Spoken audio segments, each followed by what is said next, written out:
Qeveria ka premtuar 139 masa për jetë më të mirë të qytetarëve. Brenda një viti ka realizuar vetëm 18 premtime ose 13%, tregoi hulumtimi i platformës Kompas, e cila ndjek realizimin e premtimeve në 5 fusha: socioekonomike, arsim, shëndetësi, të rinj dhe gra. Analiza tregoi se 51 masa ose 37% janë në fazë të realizimit. Nga premtimet për gra dhe demografi nuk u realizua asnjë mas.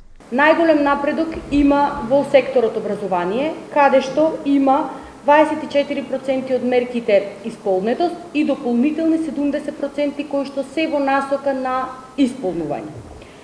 После тоа следат социоекономските мерки, каде што имаме реализација со 9%, слично како и политиките за млади.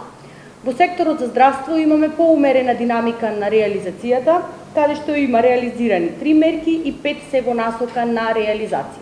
Nga premtimet socioekonomike, të cilat në numër ishin 43, u realizuan vetëm 4, kjo vetëm në pjesën e shkallëve të pandryshuara tatimore dhe rritjes së pensioneve për 5.000 denar.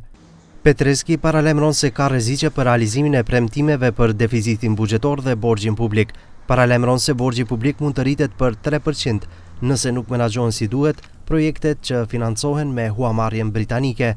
Rrezik paraqet edhe inflacioni. Проекцијата на влада е дека ќе имаме стапка на инфлација 2,5%, додека прв квартал го започнуваме со 4,2%. Затоа јас неколку пати нагласив дека ова е една од мерките која што крија потенцијален ризик за влошување на исполнувањата и владата треба да обрни внимание. Rezultatet e ulëmtimit të platformës Kompas janë për vitin e parë të mbikëqyrjes së premtimeve të qeverisë për periudhën 2024-2028.